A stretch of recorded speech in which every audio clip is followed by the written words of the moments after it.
Good evening, and welcome to Shea Show Real Talk in the Dark. I know someone's going to come in, as always, and say, why you in the dark? And I just explained it, and it just really is funny when you explain something from the beginning, and then somebody still question and ask you the question of why it is. You say what you're doing, and you said it from the outset. Well, I don't get that. Anyway, let's get past that. This Shea Show, Real Talk in the Dark, and the whole idea is like back in the day. A lot of you not old enough to remember when you sat around the radio when there wasn't no TV, and you used to listen to old radio shows. People would sit around the radio all the time and just listen to like shit like this because there was no TV. So this is kind of like the same thing. So that's what the in the dark thing means. Okay, listen. Obviously, everybody know that I'm still trying to work on getting my original channel back, but I'm not really worried about it because I said it before. If it doesn't happen, it just don't happen. You know, sometimes you just have to move on. You just can't dwell over something that you can't change, and that's what's wrong with a lot of people. People tend to always worry about shit that you can't change. Something would happen fucking yesterday or the day before yesterday. If it happened yesterday or the day before, guess what? You can't change it because it done happened already. You know, you got to move on. And some people hold themselves back simply because they don't know how to move on. They just want to just live and dwell in the past, which makes no sense. And a lot of things don't make sense. You know, when I come on here and start talking, it's because something crossed my mind. And sometimes you'd be surprised how many times I don't do a real talk. And I'll sit here and I'll just think things out in my mind and say, damn, if I had a camera, that would really be good. You know, so whenever I get an inspiration, I will say, let me grab this damn camera because it's right next to the bed anyway. I was watching a video of some, I don't know who the fuck he is, but it's this different culture of rappers out here. A lot of them doing really well. A lot of them I ain't heard of or they're underground, but and I just listen at how they just go at each other. I mean, they all got money, but they still want that mindset that says, I got to be violent. I got to be this way to be in this life. And that is the craziest shit. Maybe I just don't understand. That's what it is. I just don't understand that. I mean, when you hear some of these fucking young people talking now, oh my freaking God. It's like another fucking language. I think I can learn French better. I mean, man, I wouldn't do good in jail around a lot of these young motherfuckers. When they start talking, you don't know what the fuck they're saying. And how can you communicate with somebody and you don't know what the fuck they're saying? That got to be terrible. And I'm sitting here and I'm listening to this guy talk for like 25 minutes. And I didn't understand one fucking thing he said. And what he did, he's doing this live. And he is talking, he had just got out of prison and, you know, and this other guy who he put on, he's doing better than him. And, you know, and he just caught himself exposing this guy, right? And so while he's doing this live, he's riding around in the car talking. Where the Pookie go? He goes to the fucking drug house. This is live. He goes to the fucking drug house. You got Pookie, Ray, Peanut. You got everybody up in there doing their thing and shit. A drug house. A real live fucking drug house. And it's on live. And hey, what's up? What's up, man? Yeah, man. You know what we doing, man. Just doing our thing. Hey, man, give us a shout out, man. I got 3,000 views right now. I said, what the fuck? And they wonder how they fucking get caught? It wasn't like that back in the fucking 70s. We didn't have the internet back then, but this is crazy. It's absolutely crazy. And speaking of crazy, because I'm going to keep going on this crazy because I'm on this crazy thing right now, what I think is fucking crazy. Okay, we don't have that many mass shootings, but when we do have them, which is sad, and there's some really sick individuals, you got to understand that's a sick individual. Somebody who would walk into a place, a school, or whatever it is, and just randomly just fucking shoot people for no fucking reason at all. No reason at all. That's mental health all fucking day long.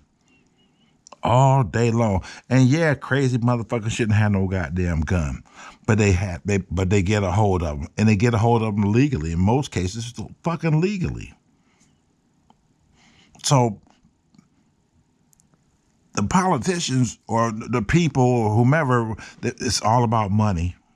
You know, everybody standing up protesting about the ban these fucking weapons and ban these assault weapons, blah, blah, blah, blah, blah. Okay, I get it. That's not really going to change shit.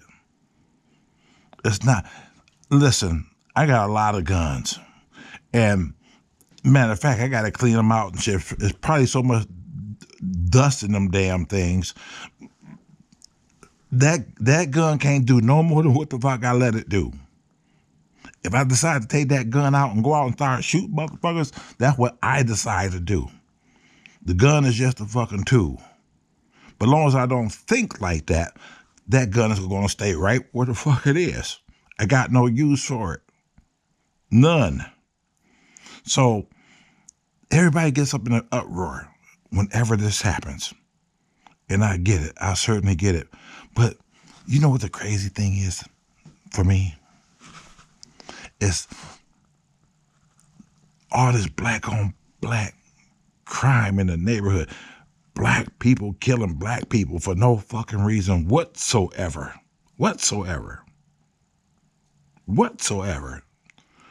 Taking gym shoes. Robbing people for their fucking glasses. I mean, damn. Poor people robbing from poor people. Poor people killing poor people. And it's always a quick 10-second snippet on the news. In today's news, Pookie got killed. How's that weather, Joe? It's going to be 80 degrees today. You know, they just go right from murder to the fucking weather. Like it ain't shit. And it ain't. That's why they do it that way. And it surprises me that people in the hood ain't smart enough to see what's going on. This shit is all by design. All by design. Oh my God. I be trying to wake people up, but everybody's just fucking sleeping like hell. I walk through the hood sometime and I see some of the most ridiculous shit. And you want to say something, but because of the mindset, you just don't say nothing half the damn time because motherfucker kill you for nothing right down the hood. I mean, absolutely nothing. You look at somebody wrong, you are getting shot, attacked or something just for looking. You can't even look at no damn body no more. And that makes absolutely no sense. Then you got all these young guys hanging out in front of the fucking gas station, begging for fucking quarters and shit. Hey, Unc, you got some change? Get the fuck out of here. Today, I went to go get my fucking coffee at the Marathon right there on Illinois and Cortland, right there on the damn corner. Well, there go Pookie. This guy must have been about 19, 20 years old, out here begging for fucking quarters. I see him. And all of a sudden, everybody come in. Hey, you got a quarter? You got a quarter? Hey, you got a little loose change? And what? You know the same old shit. Y'all probably see it. Well, this young lady pulls up to the pump right across from me. Nice looking young lady. She must have been about, she's a young girl. She must have been about maybe 23, 24. You know, she had her little tight Daisy Dukes on, or it wasn't Daisy Duke, but it was tight, like spandex stuff, with that fake number 2 hair. The whole, y'all know what I'm talking about. No, she gets out and she starts strutting her shit. Well, soon as she gets to the door, she walks in, Pookie looks at her and shit, and she do her thing. She go get whatever the fuck she got. This guy's still asking for change. When she getting ready to come out, he asked her, hey, why don't you let me get that number? She looked at him, what your name is? I said, oh no, I am not seeing this. This got to be a fucking movie. They started talking for a minute and shit, and she gave him a number and shit. She went on to her car and shit, and he went back to commence to begging for quarters and loose change. Oh, this generation is in a sad state of affairs, let me tell you. That's how you get all these damn unwanted kids out here right now. Because Pookie, who don't know shit, ain't got shit. He done hooked up with Pooquisha, who don't know shit, ain't got shit. Next thing you know, they get the mating. And 9 months later, poof, a Pookie. Now he comes into the world. Now he looking for some type of guidance. Babies look for guidance even when they don't know they need it because they're babies.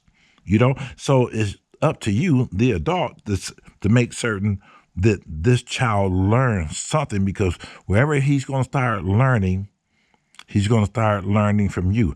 If you start talking a certain way and he hear that shit all the time, that's eventually the way he's going to start talking. And he's going to start thinking like that because that's what he knows early on. He's learning this shit from home. So if you got a baby that's growing up in a household where the mother is a lawyer and the father's a fucking doctor, guess what's going to happen? What kind of conversation is going on between two educated people? And the baby's hearing all this shit. So when they talking to the kid, they ain't talking about going to the corner store and getting a fifth of Henny. They ain't talking about no shit like that. They talking about business or cases or whatever.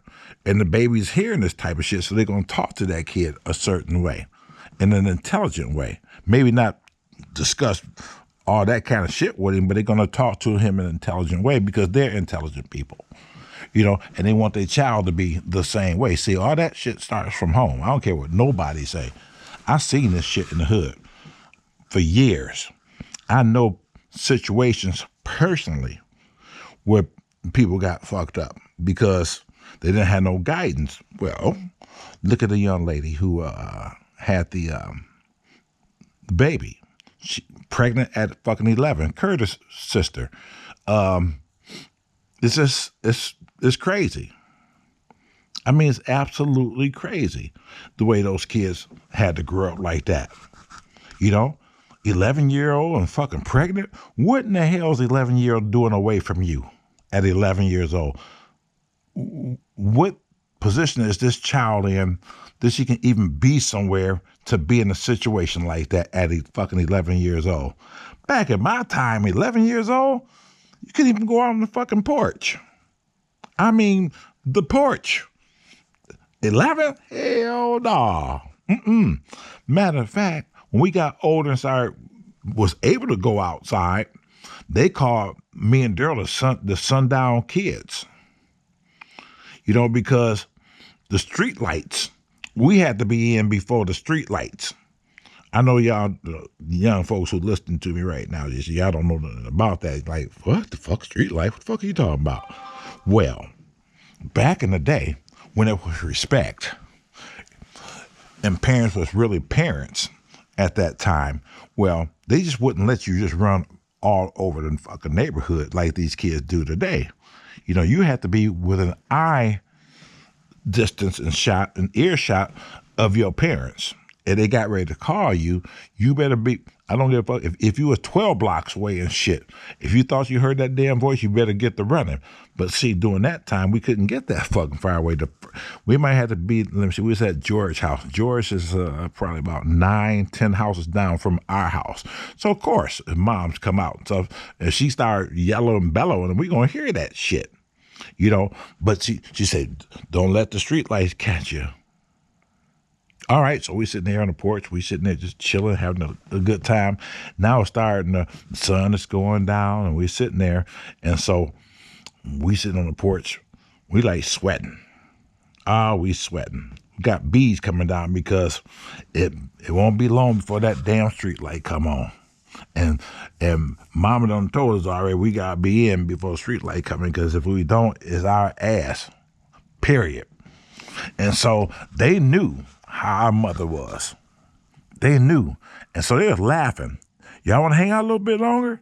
Oh, yeah, man, we will. Nah, you know y'all can't. You know, the street light's about to come on. Y'all know y'all better get back home. Nah, we ain't worried about that, man. Shit, we can do, we stay how long we want to tonight, man. I don't know what you talking about. Yeah, all right. Well, let's sit here and keep on talking. And we sat there and we was talking, and it's starting to get dusk. I said, fuck this shit. Let me come up with something. I said, well, you know what, man, it's getting late and shit. Yeah, I had to go anyway. Nah, man, no, go ahead and stay. No, man, I'll be back tomorrow, man. We got to go, man. It's getting late. The street lights ain't came on. Yeah, this is what I'm saying, but it's almost getting ready to come on, so it's late. And so all of a sudden, we started running. Because we knew already that the street light was just when they started flickering and shit. Well, when it was flickering, that meant we still had a few extra seconds to get to the fucking house, because it wasn't a steady beam yet. It was just flickering, letting you know, like, you better go. We giving you a chance, but you better go. We flickering. We about to hit you with the bop gun, and soon we got to the porch. Whoop! That light that was it. Like, whew, we made it in. But those are times that I grew up in, the parents that we had. But now it's a whole bunch of single mothers out here. You know, it's like Pookie I just talked about earlier and stuff. Well, guess what? They get together when they get to mating. You know what's going to happen there? It's going to be the same fucking thing. What that kid going to fucking learn? He going to learn shit. He going to learn how to fucking beg and hustle. That's what he going to learn with a father like that. Well, 9 times out of 10, I don't know what the fuck he going to learn, because he not going to be around no damn way. And that's what I see it all the time. I see all these young girls out here with babies, strollers. You don't see none of the pookies around. None of them. Not a one. They sitting there struggling like hell with these babies. And they're always in a dollar store and somewhere else. The guy ain't never there. You would have never seen no shit like that when I was growing up. Never. We had a baby with somebody, we was together. It's all together, but this shit here is absolutely ridiculous. And yeah, some people might get mad, say, oh, shit, this happening in the white neighborhood too. God damn it, I ain't talking about the white neighborhoods. I'm talking about what I see every damn day. I don't see white people every day in the hood. Not my hood, no way. So I'm talking to these people who need to hear this shit. No, if you saying it's happening there, that's fine. Then you deal with your problem the way you need to deal with it over there. But right now, I'm talking to these people here who need to hear this shit. The ones who growing up in this shit. The ones who see this shit every fucking day.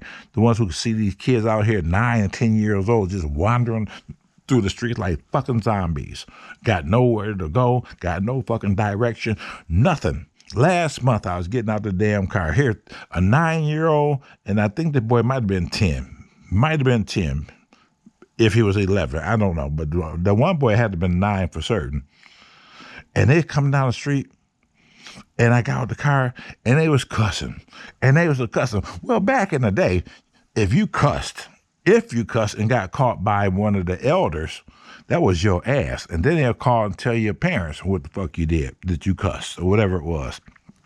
But now, it's different. There's cussing. And I got out the car, and I just said in a calm voice, I said, hey, young man, y'all shouldn't be cussing like that. Fuck you. You ain't my damn daddy.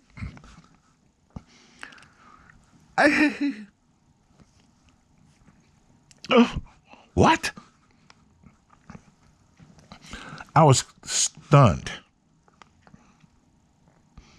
I didn't know what to say. My first instinct, let me grab this motherfucker. My first instinct, but I realize I am in the hood.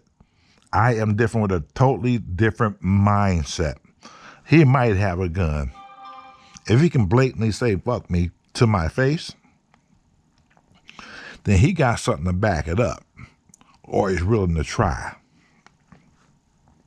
So sometimes you have to learn how to pick your battles, even with kids that young. Especially if you don't fucking know them. Because even if you do try to say something to them, you can just say something like, I'll kick your ass, little boy. And guess what he's finna do? He about to run, he gonna run home. And he gonna tell the other Pookie and him, and his brothers and his cousins, who all down there smoking weed. That old man down the street just threatened me. Oh yeah, let's go get his ass. That's how that shit happens in the hood. All the time. It don't change. So my whole point to this mass shooting versus what's happening in the hood thing, again, the mass shootings is an absolutely terrible thing. It really is. And I feel bad for all the victims who had to go through that shit and the families who had to go through that shit, because that's crazy. That doesn't make any sense. So I don't think everybody fighting, saying the right thing or for the right cause. I don't give a fuck what type of regulations you put on fucking guns. It's not going to stop that. It's not going to stop that shit. If somebody going to go out there and kill 20 people right now, it's just going to happen. You can't fucking stop it. Everybody want to try to stop something after it happens. Well, if we do this or we pass this bill and this fucking law, this won't happen no more. Bullshit. It's going to continually happen. It has to start from birth and how you're raising these kids and how these kids is fucking raised. I think any parent should know if their child has some type of problem. Listen, you're around these motherfuckers every damn day. You should know if Pookie got a problem, if he not communicating, if he not talking, he's quiet, he's reserved, he's always in his fucking room, not going no motherfucking where. For a kid, that's a fucking problem.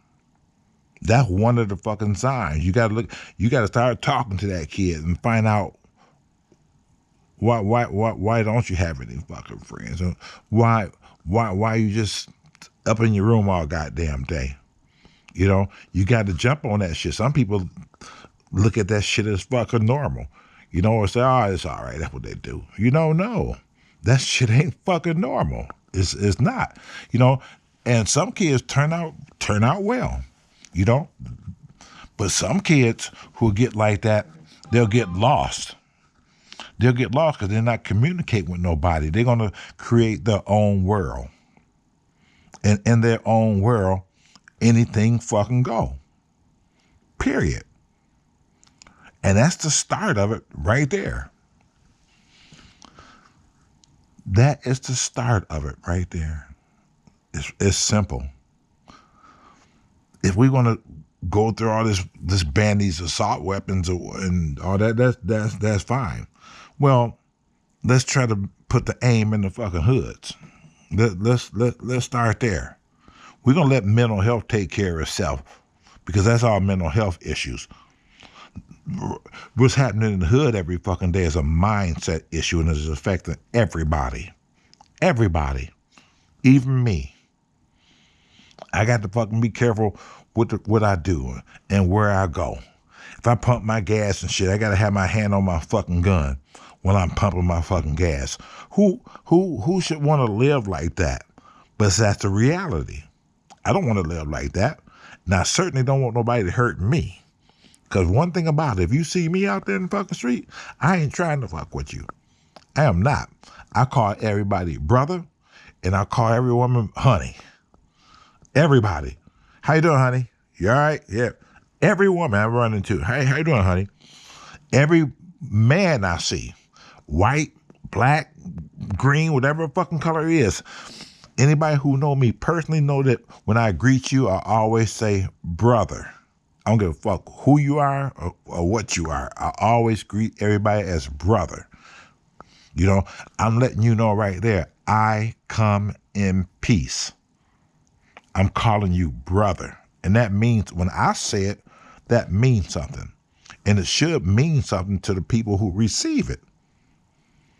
But it don't in most cases. Most people use that as some type of weakness, like, well, this person is weak because he called me brother. No, I'm not weak. I'm just old school. I want to treat people the way I want to be treated. It's just simple. Don't confuse that with fear. Not with me anyway. Because, like I said, I grew up in the hood. I grew up in a fucking different time, but if we had to fight, we fought. We did what we had to do. We didn't take no shit. We did whatever was necessary. But for the most part, I stayed out your way. You stayed out my fucking way. I had my little enemies and people who didn't like me, and vice versa. We just stayed the fuck out of each other's way. We didn't purposely try to go look for trouble like these people doing. These people purposely looking for trouble. We didn't look for it. If it came, we dealt with it. But we sure wasn't looking for it. We were trying to have a good time. We had the blue light parties in the basement where you go in the quarter parties. Some people remember this. We had the quarter parties in people's basement. And had a blue light. And you go down to the back door and you pay your quarter and shit. And you get in. And they got in a whole room. Ain't no fucking, like right now you go to a fucking party or something like that. You got a lot of light. And the parties in the basement back there with the blue light. There's blue light or either red lights throughout the whole fucking basement. Every fucking body was fucking blue. You really couldn't see what nobody looked like. You know, you knew people's voices when you see. You had to look up. You had to really get close on somebody. If there's a lot of people down there, you had to get close to see who the fuck you was talking to, if you didn't know the voice. But I come from that time, and we had a really good time. But this shit out here now is absolutely fucking ridiculous. It is ridiculous. You know, I've seen a lot of shit in my life, you know, and by the 80s to come along, even before the 80s, but by the 80s come along when Young Boys Incorporated hit the street, I used to hang in a bar, BJ's Mighty Gras, with the main folks who started fucking YBI. That was our hangout in the bar. There was a neighborhood bar, the Fox's Den and BJ's Mighty Gras. And I know some of the very, very, very, very, very top people in Young Boys Incorporated, you know, who fucking millionaires, you know, and some in prison, and some just walking the street right now, just not doing shit. I ran into a brother the other day. You know, we got to talking and shit. You know, he was YBI. You know, and he said, "Hey, what's up, man?" He said, "You used to DJ right there at Fox's Den." I said, "Yeah, man, what's up, man?" We got to talking and, you know, talking about other people that, you know, from back at that time and who was here and who was not here. And he just told me that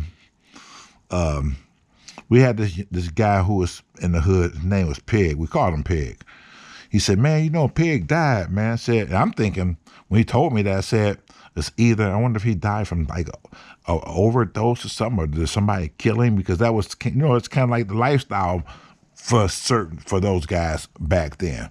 But he said, "No, man, he just kind of like dropped dead. He wasn't, you know, he wasn't on drugs, nothing." I said, "Oh, okay." But again, those guys was cool as shit. You know, if you didn't bother them, they didn't fuck with you. It's just that simple. When we was all at the fucking club, everybody knew everybody. Everybody knew who they was when they came in. Because they come in screaming YBI. They come in. So everybody knew who they was.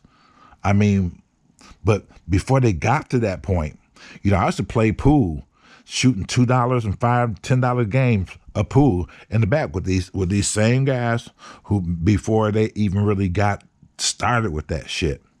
And then when they got started with it, and I started seeing the change, I started seeing them coming in with wads of fucking money. They all pull up with fucking Mercedes Benzes and fucking briefcases and shit. Say, "Oh, hell no." You know, and the same cats he used to sit and play pool with.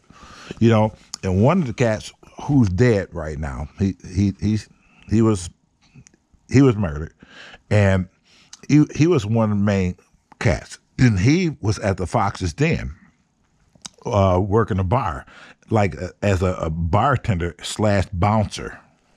And when it was getting ready to crank up, he came to me and said, "Hey, listen, man, we getting ready to do blah blah blah blah blah." I said, just I know who you are enough to, just you want to get in, you want to be down.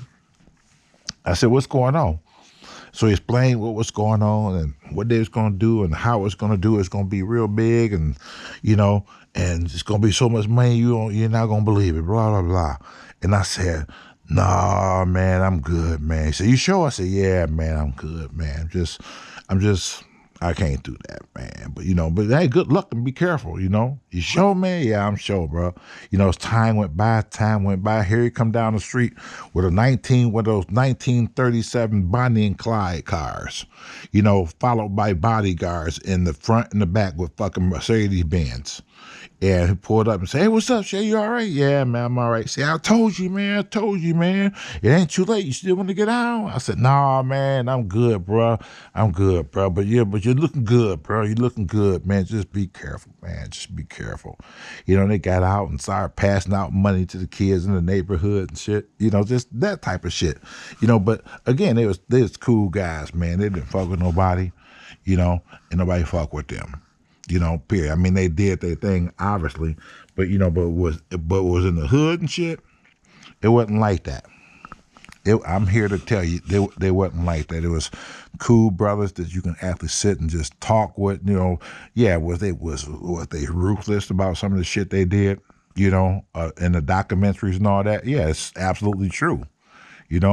But it depends on what was happening and who was bringing some type of beef with them, so it was just ain't none of that shit right, none of it. But there was a difference, and I started seeing it. That's when we started seeing the change in the hood and the baby mama's drama and the whole 9 yards. And it just went haywire from there. And then the neighborhood started going down.